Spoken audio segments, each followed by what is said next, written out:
ജന്തുക്കളിൽ വെച്ച് നരജന്മം, മനുഷ്യജന്മം ലഭിക്കുന്നത് അല്പം ദുർഘടമായിട്ടുള്ള കാര്യമാണ്, ദുർലഭമാണത്. അങ്ങനെ എളുപ്പത്തിൽ നമുക്ക് ആർക്കും മനുഷ്യജന്മം ലഭിക്കില്ല. അപ്പൊ ജന്തുവർഗങ്ങളിൽ വെച്ച് ഏറ്റവും ശ്രേഷ്ഠമായിട്ടുള്ള ജന്മം എന്നുള്ളത് മനുഷ്യജന്മം തന്നെയാണ്. അങ്ങനെ മനുഷ്യജന്മം സ്വീകരിച്ച് നമ്മളെല്ലാവരും ഈ ഭൂമിയിൽ എത്തിയിരിക്കുകയാണ്. എന്താണ് ഈ മനുഷ്യജന്മത്തിലൂടെ നാം ചെയ്യേണ്ട കാര്യം? എന്ത് കർമ്മമാണ് നമ്മൾ ഇവിടെ ആചരിക്കേണ്ടത്? എല്ലാവരും ജനിക്കുന്നത് പോലെ ജനിച്ചു, ഉണ്ടും ഉറങ്ങിയും ഉൽപ്പാദിപ്പിച്ചും നമ്മുടെ ഈ ജീവിതം നമ്മളിങ്ങനെ കളയുകയാണ്. നമ്മൾ മോക്ഷം നേടുവാൻ വേണ്ടിയിട്ടാണ് എല്ലാവരും മനുഷ്യജന്മം സ്വീകരിക്കുന്നത്. മനുഷ്യജന്മത്തിലൂടെ മാത്രമേ നമുക്ക് മോക്ഷം ലഭിക്കുകയുള്ളൂ എന്നും ആചാര്യമതം പറയുന്നുണ്ട്. അങ്ങനെ ദുർലഭമായി നമുക്ക് ലഭിച്ച ഈ മനുഷ്യജന്മം നമ്മൾ എങ്ങനെയാണ് പ്രായോഗികമാക്കേണ്ടത്, എങ്ങനെയാണ് ഈ മനുഷ്യജന്മത്തിലൂടെ നമ്മൾ പ്രവർത്തിക്കേണ്ടത് എന്ന് ചോദിച്ചാൽ അതിനുള്ള ഉത്തരമാണ് പഞ്ചമഹായജ്ഞങ്ങൾ അനുഷ്ഠിച്ചുകൊണ്ട് എന്നുള്ളത്.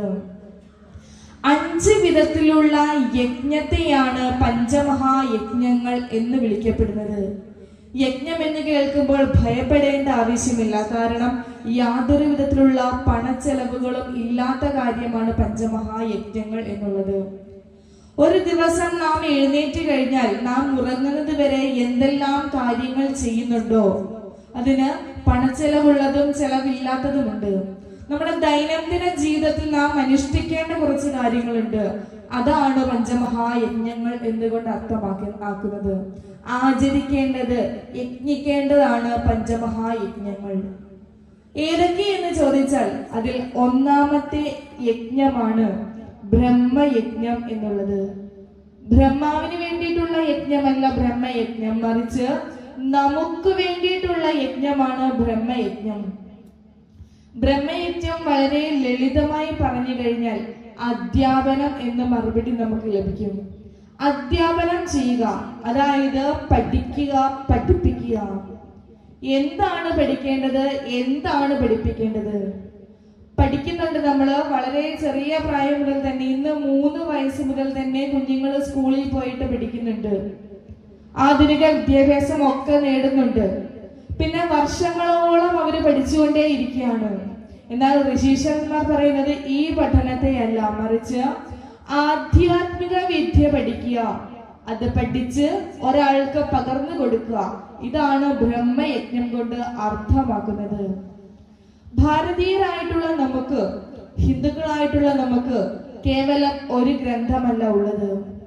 നമുക്ക് നമ്മുടെ പ്രമാണ ഗ്രന്ഥം എന്തെന്ന് ചോദിച്ചാൽ നമുക്ക് മറുപടി പറയാൻ സാധിക്കും വേദങ്ങളാണ് എന്ന്. വേദമാണ് എന്നല്ല പറയുന്നത്, വേദങ്ങളാണ് എന്നാണ് പറയുന്നത്. അപ്പോൾ വേദങ്ങൾ 4 ആണ്, ഒന്നല്ല 4.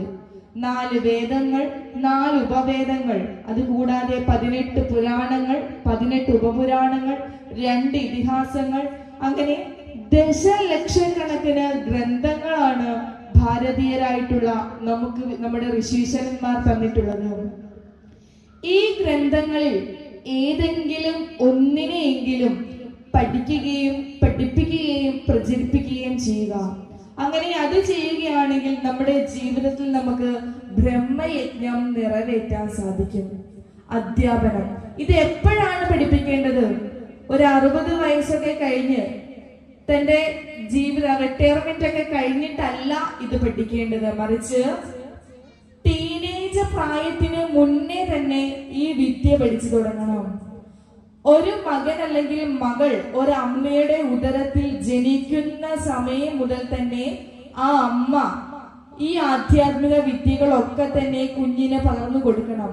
അതിന് അമ്മ സ്വയം വായിച്ചു കൊണ്ടിരിക്കണം, അല്ലെങ്കിൽ വായിക്കുന്ന പാരായണം ചെയ്യുന്നവരുടെ അടുത്ത് പോയിരുന്ന് ഇത് കേൾക്കണം. അപ്പോൾ ഒരു ശിശു ഗർഭത്തിലായിരിക്കുന്ന സമയം മുതൽ ടീനേജ് പ്രായം വരെ, അതായത് ഒരു 19 വയസ്സ് വരെയും കുട്ടികള് ആധ്യാത്മിക വിദ്യ പഠിക്കണം. ഇതാണ് ആധ്യാത്മിക വിദ്യ പഠിക്കാനുള്ള ഏറ്റവും ഉത്തമമായിട്ടുള്ള പ്രായം. കാരണം ഒരു ചൊല്ലുണ്ട്, കതിരിന്മേൽ വളം വെക്കരുതെന്ന്. വെച്ചാലും കാര്യമില്ല എന്ന്. അപ്പൊ ഈ കുഞ്ഞുങ്ങൾക്ക് ഇതൊക്കെ പഠിച്ചാൽ എന്ത് മനസ്സിലാകുമെന്ന് ചോദിച്ചാൽ മനസ്സിലാകണ്ട, അതൊന്നും മനസ്സിലാകണ്ട. പക്ഷെ അവരത് പഠിക്കുക. ഈ ടീനേജ് പ്രായം അങ്ങോട്ട് കഴിയുമ്പോൾ അവർക്ക് അതുവരെയും ഒരു സംസ്കാരം ഉണ്ടായി തുടങ്ങും. ഇതൊക്കെ പഠിക്കുന്നത് കൊണ്ട് തന്നെ കുഞ്ഞുങ്ങളുടെ ഉള്ളിൽ നല്ലൊരു സംസ്കാരം ഉണ്ടാകും. എന്തെന്ന് അറിയുന്നില്ല, പക്ഷെ എല്ലാ ദിവസവും രാവിലെ എഴുന്നേൽക്കുന്ന സമയത്ത് എഴുന്നേറ്റ ഉടൻ തന്നെ തന്റെ ഇരു കരങ്ങളും നോക്കി കുഞ്ഞുങ്ങൾ ചൊല്ലുകയാണ്, കരാഗ്രേ വസതേ ലക്ഷ്മി, കരമധ്യേ സരസ്വതി, കരമൂലേതു ഗോവിന്ദ, പ്രഭാതേ കരദർശനം എന്ന് കുഞ്ഞുങ്ങൾ ചൊല്ലുന്നു. ഇതിന്റെ അർത്ഥം അറിയണമെന്നില്ല, പക്ഷെ അവര് ദിവസവും കൈകൾ നിവർത്തി വെച്ച് അങ്ങനെ ചൊല്ലുന്ന സമയത്ത് അവരുടെ ബോഡിയിൽ നടക്കുന്ന ചേഞ്ചസുകൾ എന്തൊക്കെയാണ് എന്ന് ഒരു 20 വയസ്സൊക്കെ കഴിയുമ്പോൾ അവർക്ക് അവരുടെ പഠിക്കുന്ന ആധുനിക വിദ്യാഭ്യാസത്തിലൂടെ തന്നെ അവർക്കത് മനസ്സിലാക്കാൻ സാധിക്കും. അതിനുശേഷം നമ്മുടെ ആചാര്യന്മാർ പറഞ്ഞു തന്നു തന്റെ ഇരു കരങ്ങളും ഭൂമിയിൽ സ്പർശിക്കണം എന്ന്. ആദ്യം കാലുകളല്ല വെക്കേണ്ടത് ഭൂമിയിൽ, മറിച്ച് തന്റെ ഇരു കരങ്ങളും തൊട്ട് ഭൂമിയെ ഒന്ന് വന്ദിക്കണമെന്ന് പഠിപ്പിച്ചു തന്നു. സമുദ്രവസനേ ദേവി പർവ്വതസ്തന മണ്ഡിതേ വിഷ്ണു പത്നി നമസ്തുഭ്യം പാദസ്പർശം ക്ഷമസ്വമേ, അതിനൊരു മന്ത്രവും തന്നു. ഇന്ന് നമ്മൾ പഠിക്കുന്നുണ്ട് നമ്മുടെ ബോഡിയിൽ നാം ഉറങ്ങുന്ന സമയത്ത് ആകെ നെഗറ്റീവ് എനർജി ആയിരിക്കും. ആ നെഗറ്റീവ് എനർജി കാലുകളിലൂടെ ശക്തമായി വേഗത്തിൽ പോകുന്നതിനേക്കായി ഇരട്ടി ശക്തിയോടുകൂടി കൈകളിലൂടെ അത് ഭൂമിയിലേക്ക് പോകും. നമ്മളുടെ ബോഡിയിലുള്ള നെഗറ്റീവ് എനർജി നമ്മുടെ ഇരു കരങ്ങളും ഭൂമിയിൽ സ്പർശിക്കുന്ന സമയത്ത് കൈകളിലൂടെ വളരെ വേഗം തന്നെ ഭൂമിയിലേക്ക് പോകുമെന്ന് ഇന്ന് ആധുനിക സയന്റിസ്റ്റുകൾ, ഡോക്ടേഴ്സ് തെളിയിച്ചു കഴിഞ്ഞു. ഇത് നമ്മുടെ ഋഷീശ്വരന്മാർ നേരത്തെ പഠിപ്പിച്ചു തന്നു. അങ്ങനെ നാം ആചരിക്കേണ്ട, അനുഷ്ഠിക്കേണ്ട കാര്യങ്ങളുടെ യുക്തി പറഞ്ഞു കൊടുക്കണം എന്നില്ല, അല്ലെങ്കിൽ മനസ്സിലാക്കണം എന്നില്ല. പക്ഷെ ഇങ്ങനെ ചെയ്യേണ്ട ആചരണങ്ങളൊക്കെ തന്നെ നമ്മൾ നിർബന്ധ ബുദ്ധിയോടുകൂടി തന്നെ കുഞ്ഞുങ്ങളെ കൊണ്ട് ആചരിപ്പിക്കുക. അവരുടെ ആ ഒരു കാലഘട്ടം കഴിയുമ്പോൾ, ബാല്യകാലം കഴിയുന്ന സമയത്ത്, യൗവനാവസ്ഥയിലേക്ക് എത്തുന്ന സമയത്ത്, യുക്തിപൂർവമായി കാര്യങ്ങൾ ചിന്തിക്കുന്ന സമയത്ത് അവരെ അന്വേഷിക്കാൻ തുടങ്ങും. എന്താണ് ഈ ആചാരത്തിന്റെ പിന്നിലുള്ളത്, എന്തിനാണ് ഞാൻ ഇങ്ങനെ ചെയ്യുന്നത് എന്ന് അവർ അന്വേഷിക്കാൻ തുടങ്ങും. അതിന്റെ പിറകെ അതെന്തെന്ന് മനസ്സിലാക്കുവാനും തുടങ്ങും. അപ്പോൾ അവർക്ക് അതിന്റെ യുക്തി എന്തെന്ന് ബോധ്യമാവുകയും ചെയ്യും. അതുകൊണ്ട് ഒന്നാമത്തെ യജ്ഞമായി നമുക്ക് ബ്രഹ്മയജ്ഞം പഠിപ്പിച്ചു തന്നു. അധ്യാപനമാണ് ബ്രഹ്മയജ്ഞം കൊണ്ട് അർത്ഥമാക്കുന്നത്. സ്വയം പഠിക്കുക, പഠിപ്പിക്കുക. നാം പഠിക്കാതെ മറ്റൊരാൾക്ക് പറഞ്ഞു കൊടുക്കാൻ സാധിക്കില്ല. അതുകൊണ്ട് അധ്യാപനം ചെയ്യുക, പഠിക്കുക, പഠിപ്പിക്കുക, പ്രചരിപ്പിക്കുക. ഇത് ചെയ്യുകയാണെങ്കിൽ നമ്മുടെ ജീവിതത്തിൽ നമുക്ക് ബ്രഹ്മയജ്ഞം നിറവേറ്റാൻ സാധിക്കും. ഇത്രയും അധികം ഗ്രന്ഥങ്ങൾ ഉള്ളതിൽ ഏതെങ്കിലും ഒരു ഗ്രന്ഥത്തിലെ ഏതെങ്കിലും ഒരു കഥ പഠിപ്പിച്ചു കൊടുക്കുക, ഏതെങ്കിലും ഒരു ശ്ലോകം പഠിപ്പിച്ചു കൊടുക്കുക. ഒരുപാട് ഗ്രന്ഥങ്ങൾ ഉണ്ട് എന്ന് ഞാൻ സൂചിപ്പിച്ചു. അപ്പോൾ ഈ വേദത്തെ ഒന്നും തന്നെ പഠിക്കാൻ സാധിക്കുന്നില്ല എങ്കിൽ സന്ധ്യാസമയത്തുള്ള നാമജപമെങ്കിലും കൃത്യമായി നമ്മുടെ കുഞ്ഞുങ്ങളെ കൊണ്ട് ചെയ്യിക്കുക. അപ്പൊ ഇതാണ് ബ്രഹ്മയജ്ഞം കൊണ്ട് അർത്ഥമാക്കുന്നത്. അടുത്ത രണ്ടാമത്തെ യജ്ഞമാണ് പിതൃയജ്ഞം എന്നുള്ളത്. നമ്മൾ എല്ലാവരും പിതൃയജ്ഞം അനുഷ്ഠിക്കുന്നുണ്ടായിരിക്കും. പക്ഷെ നാം അനുഷ്ഠിക്കുന്ന ബലിതർപ്പണങ്ങൾ മാത്രമല്ല പിതൃയജ്ഞം കൊണ്ട് അർത്ഥമാക്കുന്നത്. 3 കാര്യങ്ങൾ ചെയ്തു കഴിഞ്ഞാൽ പിതൃയജ്ഞം പൂർത്തിയാക്കാൻ സാധിക്കും. അതിൽ ഒന്നാമത്തേത്, ജീവിച്ചിരിക്കുന്ന അച്ഛനെയും അമ്മയെയും പരിപാലിക്കുക. അവരുടെ സന്തോഷങ്ങൾ എന്തെന്ന് മനസ്സിലാക്കി ആ സന്തോഷങ്ങൾ അവർക്ക് നിറവേറ്റി കൊടുക്കുക, സാക്ഷാത്കരിക്കുക. ഇതാണ് പിതൃയജ്ഞത്തിൽ ഒന്നാമത്തേത്. ജീവിച്ചിരിക്കുന്ന അച്ഛനമ്മമാരെ സംരക്ഷിക്കുക, അവരുടെ ഇഷ്ടങ്ങളൊക്കെ തന്നെ നടപ്പിലാക്കി കൊടുക്കുക. അടുത്ത രണ്ടാമത്തേതാണ് പിതൃയജ്ഞങ്ങൾ. മരിച്ചു പോയവർക്ക് വേണ്ടിയിട്ട് പിതൃയജ്ഞങ്ങൾ, ബലി കർമ്മങ്ങളൊക്കെ തന്നെ ആചരിക്കുക, അനുഷ്ഠിക്കുക. മൂന്നാമത്തേതാണ്, എങ്ങനെയാണോ അച്ഛനമ്മമാർ നമ്മളെ ഈ ഭൂമിയിലേക്ക് ജനിപ്പിച്ചത് അതുപോലെ സത്സന്താനത്തെ ജനിപ്പിക്കുക. ഈ ലോകത്തിന് നന്മയുണ്ടാകുന്ന രീതിയിൽ ലോകത്തിന്റെ നന്മയ്ക്ക് വേണ്ടി പ്രവർത്തിക്കുന്ന രീതിയിലുള്ള ഒരു യുവതലമുറയെ വാർത്തെടുക്കുക, സത്സന്താനങ്ങളെ ജനിപ്പിക്കുക. ഇത് 3 ആചരിക്കുകയാണെങ്കിൽ നമുക്ക് പിതൃയജ്ഞം പൂർത്തിയാക്കാൻ സാധിക്കും. ശങ്കരാചാര്യ സ്വാമികളെ പറ്റിയിട്ട് നമുക്ക് എല്ലാവർക്കും അറിയാം. അദ്വൈത സിദ്ധാന്തത്തിന്റെ ഉപജ്ഞാതാവ് എന്നാണ് ശങ്കരാചാര്യ സ്വാമികളെ പറ്റിയിട്ട് പറയുന്നത്.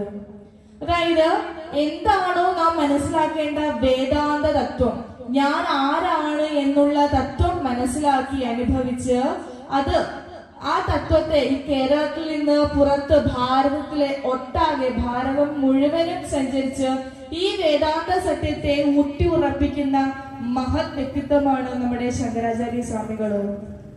ശങ്കരാചാര്യ സ്വാമികളുടെ ഗ്രന്ഥങ്ങൾ ഒന്ന് പരിശോധിച്ചു കഴിഞ്ഞാൽ എല്ലാ ഗ്രന്ഥങ്ങളും വേദാന്ത ഗ്രന്ഥങ്ങളാണ്. അതിൽ നിന്ന് ഒരെണ്ണം മാത്രം വേറിട്ട് നിൽക്കുന്നു, വ്യത്യസ്തമാണ്. ഇതിന്റെ നാമമാണ് മാതൃപഞ്ചകം എന്നുള്ളത്. മാതൃപഞ്ചകം 5 ശ്ലോകങ്ങളോട് കൂടിയ എഴുതിയ ഒരു ഗ്രന്ഥമാണ് മാതൃപഞ്ചകം എന്നുള്ളത്. ശങ്കരാചാര്യ സ്വാമികള് തന്റെ ചെറുപ്പകാലത്ത് സന്യാസം സ്വീകരിക്കാൻ പോകണമെന്ന് പറഞ്ഞപ്പോൾ അമ്മ ആര്യാമ്പ അതിന് തടസ്സം നിന്നു. എന്നാൽ അദ്ദേഹത്തിന്റെ കർമ്മം അതായതുകൊണ്ട്, അദ്ദേഹത്തിന്റെ നിയോഗം അതായതുകൊണ്ട് അമ്മ ആര്യാമ്പ സാഹചര്യാനുസരണം അത് സമ്മതിക്കുകയും ശങ്കരാചാര്യ സ്വാമികള് സന്യാസം സ്വീകരിക്കാൻ പോവുകയും ചെയ്തു. പോകുന്നതിന് മുന്നോടിയായിട്ട് അദ്ദേഹം ഒരു വാക്ക് നൽകി അമ്മയ്ക്ക്. അമ്മ എപ്പോഴാണോ എന്നെ കാണാൻ ആഗ്രഹിക്കുന്നത് ആ സമയത്ത് ഞാൻ അമ്മയുടെ മുന്നിൽ പ്രത്യക്ഷപ്പെട്ടുകൊള്ളാമെന്ന് പറഞ്ഞു. അങ്ങനെ വർഷങ്ങളൊക്കെ കടന്നുപോയി. അമ്മ ആര്യാമ്പയുടെ അവസാന നാളുകളൊക്കെയായി.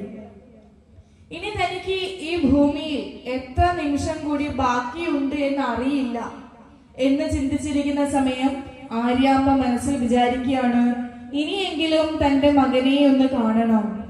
തനിക്കിനി ഭൂമിയിൽ എത്ര നാളുകൾ കൂടി, എത്ര നിമിഷങ്ങൾ കൂടി ബാക്കി ഉണ്ടാകുമെന്ന് അറിയില്ല. അതുകൊണ്ട് എന്റെ മകനെ എനിക്കൊന്ന് കാണണം എന്ന് ചിന്തിക്കുന്ന സമയം തന്നെ ശങ്കരാചാര്യ സ്വാമികള് തന്റെ യോഗ ശക്തി കൊണ്ട് വളരെ വേഗം തന്നെ അമ്മയുടെ അടുക്കിലേക്ക് എത്തിച്ചേർന്നു.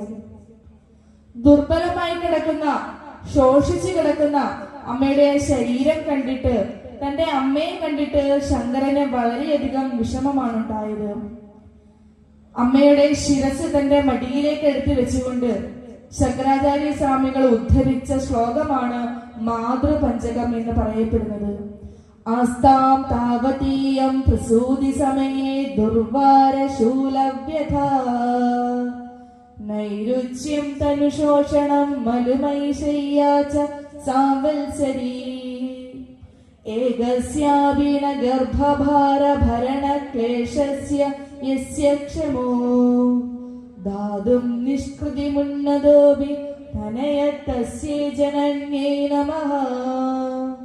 ആ ശങ്കരാചാര്യ സ്വാമികള് തന്റെ അമ്മയുടെ ശിരസ്സെടുത്ത് തന്റെ മടിയിലേക്ക് വെച്ചിട്ട് പറയാണ്, ആസ്താം താവതീയം പ്രസൂതി സമയേ ദുർവാര ശൂലവ്യഥ നൈരുച്യം തനുശോഷണം മലുമയി ശയ്യാച്ച സാംവത്സരി. അല്ലയോ അമ്മേ, അമ്മ എന്നെ ഗർഭവതിയായിരിക്കുന്ന സമയത്ത്, അമ്മ എന്നെ ഗർഭം ധരിച്ചിരിക്കുന്ന സമയത്ത് അരുചികരമായിട്ടുള്ള ആഹാരം കഴിച്ചില്ലേ? അമ്മയ്ക്ക് ഇഷ്ടമില്ലാതിരുന്നിട്ട് കൂടി ഉദരത്തിനുള്ളിൽ കിടക്കുന്ന, വയറിനുള്ളിൽ കിടക്കുന്ന എനിക്ക് പോഷകം ലഭിക്കാൻ വേണ്ടിട്ട്, ഞാൻ ആരോഗ്യത്തോടു കൂടി ഇരിക്കാൻ വേണ്ടിട്ട് അരുചികരമായിട്ടുള്ള, തീരെ രുചിയില്ലാത്ത, അമ്മയ്ക്ക് ഇഷ്ടമില്ലാത്ത ഭക്ഷണങ്ങളൊക്കെയും അമ്മ കഴിച്ചില്ലേ എന്ന് ശങ്കരാചാര്യ സ്വാമികൾ പറയാണ്. അത് ഉദരത്തിലിരിക്കുമ്പോഴുള്ള അവസ്ഥയാണ്. ഇനി പുറത്തേക്ക് വന്നപ്പോഴോ ദുർവാര ശൂലവ്യഥ. ഒരു ശൂലം എപ്രകാരമാണോ നമ്മുടെ ശരീരത്തിലൂടെ തുളച്ചു കയറുമ്പോൾ നാം അനുഭവിക്കുന്ന വേദന, അതിന്റെ എത്രയോ 10 മടങ്ങ് വേദന അനുഭവിച്ചിട്ടാണല്ലോ അമ്മ എന്നെ ഈ ഭൂമിയിലേക്ക് ജനിപ്പിച്ചത്, അമ്മ എന്നെ ഈ ഭൂമിയിലേക്ക് പ്രസവിച്ചത് എന്ന് ആ ശങ്കരാചാര്യ സ്വാമികള് അമ്മയോട് ചോദിക്കുകയാണ്. ഓരോ അമ്മമാരും തന്റെ കുഞ്ഞുങ്ങളെ ഭൂമിയിലേക്ക് ജന്മം കൊടുക്കുന്നത്, ഇന്നത്തെ സയന്റിസ്റ്റുകൾ പറയുന്നത് 24 എല്ലുകൾ ഒരേ സമയം പൊടിയുമ്പോൾ എത്രമാത്രം വേദന നമ്മൾ അനുഭവിക്കേണ്ടി വരുമോ അത്രയധികം വേദന സഹിച്ചിട്ടാണ് ഓരോ അമ്മമാരും തന്റെ കുഞ്ഞുങ്ങളെ ഭൂമിയിലേക്ക് ജനിപ്പിക്കുന്നത്. ഇന്ന് ഒരു കൈ ഒടിഞ്ഞാൽ തന്നെ, അല്ലെങ്കിൽ നമ്മുടെ ഏതെങ്കിലും ഒരു ശരീരഭാഗത്തിന് പൊട്ടൽ ഉണ്ടായാൽ തന്നെ നമുക്ക് ആ വേദന അസഹനീയമാണ്, നമുക്ക് സഹിക്കാൻ കഴിയില്ല. അപ്പോഴോ 24 എല്ലുകൾ ഒരേ സമയം പൊടിയുമ്പോൾ അല്ലെങ്കിൽ ഒടിയുമ്പോൾ എത്ര വേദന ഉണ്ടാകുമോ അത്രയധികം വേദന സഹിച്ചിട്ടാണ് ഓരോ അമ്മമാരും തന്റെ മക്കളെ ഭൂമിയിലേക്ക് ജനിപ്പിക്കുന്നത്. എന്നിട്ടോ അത്ര മാത്രമോ അല്ല, വീണ്ടും പറയാണ്, എത്ര കൊല്ലക്കാലമാണ് അമ്മ എന്റെ മലത്തെയും മൂത്രത്തെയും ശയ്യയായി സ്വീകരിച്ചത് എന്ന്. 1 വർഷമോ 2 വർഷമോ അല്ല, വർഷങ്ങളോളം അമ്മയുടെ മടിയിലും മുഖത്തും ദേഹത്തും ഒക്കെ നമ്മള് മലമൂത്രാദി വിസർജനങ്ങൾ ചെയ്യുമ്പോൾ ഒരച്ഛനും അമ്മയും അയ്യേ എന്ന് പറഞ്ഞുകൊണ്ട് ഒരു കുഞ്ഞിനെയും തള്ളിക്കളഞ്ഞിട്ടില്ല, വലിച്ചെറിഞ്ഞിട്ടില്ല. മറിച്ച് വളരെ സ്നേഹത്തോടുകൂടി നീ ഇങ്ങനെ കുറുമ്പ് കാണിച്ചോ എന്നുള്ള രീതിയിൽ അവനെ ആശ്ലേഷിച്ചുകൊണ്ട് അവനെ വാരി പുണർന്നുകൊണ്ട് നമ്മൾ ഓരോരുത്തരും നമ്മുടെ കുഞ്ഞുങ്ങളുടെ ശരീരം വീണ്ടും വീണ്ടും വൃത്തിയാക്കി ശുദ്ധമാക്കി വെക്കുകയാണ് ചെയ്യുന്നത്. നീ ഇങ്ങനെ ചെയ്തല്ലോ എന്ന് കാണിച്ചുകൊണ്ട് എന്ന് പറഞ്ഞുകൊണ്ട് ഒരച്ഛനമ്മമാരും നമ്മുടെ കുഞ്ഞുങ്ങളെ ഉപദ്രവിക്കുവാൻ നിന്നിട്ടില്ല. അപ്പൊ ശങ്കരൻ പറയാണ്, അമ്മ എനിക്ക് ഇത്രയുമൊക്കെ കാര്യങ്ങൾ ചെയ്തില്ലേ എന്ന്. അത് 10 മാസം ഒരു കുഞ്ഞ് വയറ്റിൽ കിടക്കുന്ന സമയത്ത് 10 മാസം വരെയും അതിനെ ജനിപ്പിക്കുന്ന സമയം വരെയും ആ കുഞ്ഞിന്റെ മുഖമൊന്ന് കണ്ടിട്ടില്ല. ആ കുഞ്ഞ് ആണാണോ പെണ്ണാണോ എന്ന് അറിയുവാൻ സാധിക്കുന്നില്ല. അതുപോലും അറിയുവാൻ സാധിക്കാതെ ഓരോ മാതാപിതാക്കളും ആ കുഞ്ഞിനെ എത്രമാത്രമാണ് സ്നേഹിക്കുന്നത്. അദ്വൈത സത്യം മനസ്സിലാക്കിയിട്ടുള്ള ശങ്കരാചാര്യ സ്വാമികള് അമ്മയുടെ അവസാന നിമിഷങ്ങളിൽ ഇതൊക്കെ ഓർക്കുകയാണ്. അമ്മ തനിക്ക് എന്തെല്ലാമാണ് ചെയ്തു തന്നിട്ടുള്ളത് എന്ന്. വീണ്ടും ശങ്കരൻ പറയാണ്, എനിക്ക് ഓർമ്മ വരികയാണ്, ഞാൻ ഗുരുകുലത്തിൽ പഠിക്കുന്ന സമയത്ത്, ഞാൻ വീട്ടിൽ നിന്ന് മാറി ഗുരുകുലത്തിൽ നിന്ന് പഠിക്കുന്ന സമയത്ത് ഒരു ദിവസം രാവിലെ അമ്മ കരഞ്ഞ് നിലവിളിച്ചുകൊണ്ട് ആ ഗുരുകുലത്തിലേക്ക് എത്തിച്ചേർന്നു. എന്താണ് കാര്യമെന്ന് അന്വേഷിച്ചപ്പോൾ അമ്മ ഒരു സ്വപ്നം കണ്ടു. രാത്രിയിൽ അമ്മ ഒരു സ്വപ്നം കണ്ടു. അമ്മയുടെ മകനായിട്ടുള്ള ശങ്കരൻ, അതായത് ഞാൻ സന്യാസിയാകുന്നത്, സന്യാസിയുടെ വേഷം ധരിച്ചിരിക്കുന്നതായിട്ട് അമ്മ ഒരു സ്വപ്നം കണ്ടു. അമ്മയുടെ ഉറക്കം മുഴുവൻ പോയി. എന്റെ മകൻ സന്യാസി ആകുമോ എന്ന് ഭയന്നിട്ട് എങ്ങനെയെങ്കിലും ആ രാത്രി കഴിച്ചു കൂട്ടിയിട്ട് അമ്മ വളരെ അതിരാവിലെ തന്നെ കരഞ്ഞു വിളിച്ചുകൊണ്ട് ഗുരുകുലത്തിലേക്ക് എത്തിച്ചേർന്നു. അവിടെ വെച്ച് എന്നെ കണ്ട ഉടൻ തന്നെ അമ്മ എന്നെ വാരി പുണർന്നു. എന്നെ കെട്ടിപ്പിടിച്ചുകൊണ്ട് എന്റെ ചുണ്ടത്തും എന്റെ നെറുകയിലുമൊക്കെ ചുംബനങ്ങൾ തന്നില്ലേ. അമ്മയുടെ വാത്സല്യം കണ്ടിട്ട്, അമ്മയ്ക്ക് എന്നോടുള്ള സ്നേഹം കണ്ടിട്ട് എന്റെ ഗുരുക്കന്മാരുടെയും സുഹൃത്തുക്കളുടെയും കണ്ണുകളിൽ നിന്ന് ആനന്ദ അശ്രുക്കളാണ് പൊഴിഞ്ഞത്. അമ്മയ്ക്ക് എന്നോടുള്ള സ്നേഹം കണ്ടിട്ട്. വീണ്ടും ശങ്കര അടുത്ത ശ്ലോകത്തിലൂടെ പറയാണ്, മുക്താമണിസ്തം നയനം മമേതി രാജേതി ജീവേതി ചിരം സുതത്വം. അമ്മ എന്നെ എങ്ങനെയാണ് വിളിച്ചത്? എനിക്ക് ശങ്കരൻ എന്നൊരു പേരിട്ടിട്ടുണ്ടെങ്കിലും അമ്മ എന്നെ വിളിച്ചത് മോനെ മുത്തേ എന്നാണ്. നീ എന്റെ കണ്ണാണ്, നീ എന്റെ രാജാവാണ്, നീ എന്റെ സ്വത്താണ്, നീ ദീർഘായുസോടുകൂടി ഇരിക്കട്ടെ, ആയുരാരോഗ്യ സൗഖ്യങ്ങളോടുകൂടി നീ വാഴട്ടെ എന്ന് അമ്മ എപ്പോഴും എന്നോട് പറഞ്ഞിട്ടില്ലേ?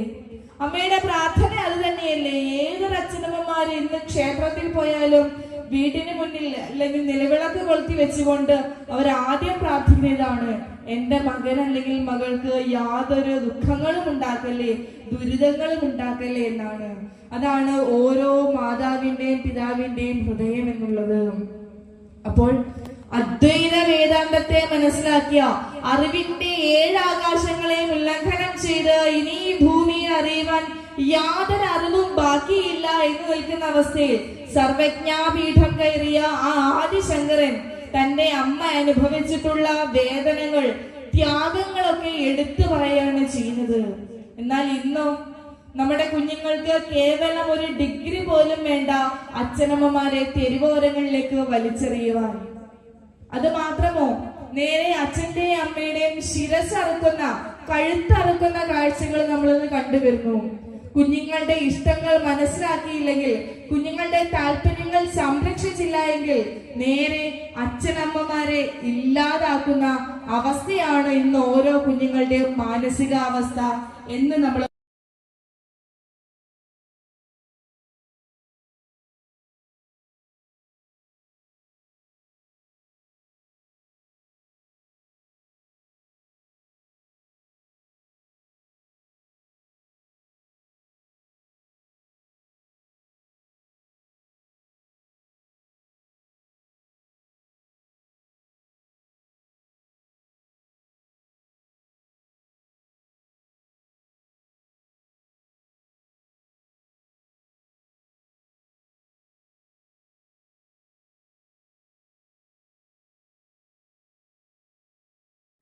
അത് വലിയൊരു തെറ്റാണ്.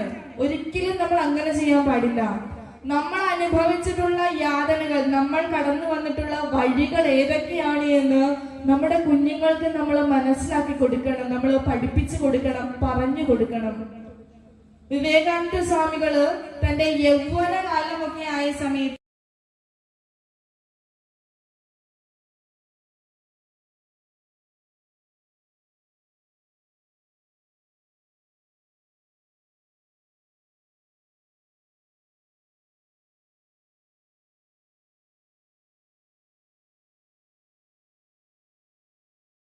തന്റെ മകന്റെ അടുക്കയിൽ ചോദിക്കുകയാണ്, നീ നിന്റെ തീക്ഷ്ണമായിട്ടുള്ള കണ്ണുകൾ കാണുന്നുണ്ടോ?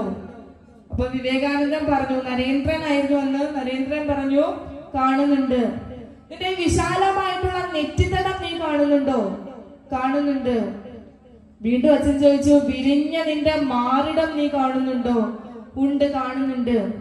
എല്ലാവർക്കും ശാന്തിയും സമാധാനവും കൊടുക്കുന്ന രീതിയിൽ ആ ചെറു പുഞ്ചിരി നൽകുന്ന നിന്റെ അധരങ്ങൾ, നിന്റെ ചുണ്ടുകൾ നീ കാണുന്നുണ്ടോ?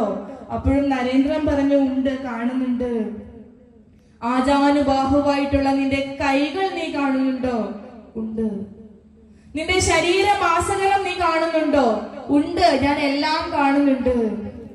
നിനക്ക് ഈ കണ്ണുകളും ഈ മൂക്കും നിന്റെ ചുണ്ടുകളും നിന്റെ കൈകളും കാലുകളും ഒക്കെ എന്റെ ദാനമാണ് നരേന്ദ്ര, നീ അത് ഓർക്കണം. നീ എന്നെ ചോദിച്ചില്ലേ അച്ഛൻ എനിക്ക് എന്ത് തന്നു എന്ന്? നിന്റെ ഈ ശരീരം, യാതൊരു കുറവുകളും ഇല്ലാത്ത നിന്റെ ഈ ശരീരത്തെ തന്നത് ഞാനാണ്. നീ ഇപ്പോൾ ചോദിക്കാൻ വേണ്ടിട്ട് എടുത്തു പറഞ്ഞ നിന്റെ നാക്ക്, അത് ചിന്തിച്ച ബുദ്ധി, ഇതൊക്കെ തന്നത് നിന്റെ അച്ഛനായിട്ടുള്ള ഞാനാണ്. നിന്നെ ഇത്രയും നാള് വളർത്തി വലുതാക്കിയത് ഞാനാണ്. ഇത്രയും കേട്ടപ്പോൾ തന്നെ നരേന്ദ്രന് കാര്യം മനസ്സിലായി. തന്റെ അച്ഛൻ എന്തൊക്കെയാണ് തനിക്ക് തന്നത് തന്റെ അച്ഛൻ ചിന്തിച്ചത് കൊണ്ടാണ്, അല്ലെങ്കിൽ തന്റെ അച്ഛനും അമ്മയും ഉള്ളത് കൊണ്ടാണ് തനിക്ക് ഭൂമിയിൽ ജനിക്കാൻ പറ്റിയത് തന്നെ എന്ന് ആ നരേന്ദ്രൻ ആ യാഥാർത്ഥ്യം മനസ്സിലാക്കുകയാണ് ചെയ്തത്. തന്റെ ഇരു കരങ്ങളും തൊഴുതുകൊണ്ട് ക്ഷമാപണം നടത്തുകയാണ് ചെയ്തിട്ടുള്ളത് നരേന്ദ്രൻ തന്റെ അച്ഛനോട്. അപ്പോൾ നമ്മൾ ഓരോരുത്തരും അച്ഛൻ ആരാണെന്നും അമ്മ ആരാണെന്നും മനസ്സിലാക്കണം.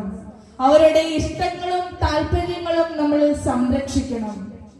ഇത് മൂന്നും ചെയ്യുകയാണെങ്കിൽ നമുക്ക് പിതൃയജ്ഞം നിറവേറ്റാൻ സാധിക്കും. അപ്പൊ പഞ്ചമഹായജ്ഞത്തിൽ രണ്ടാമത്തേതാണ് പിതൃയജ്ഞം. മൂന്നാമത്തെ യജ്ഞം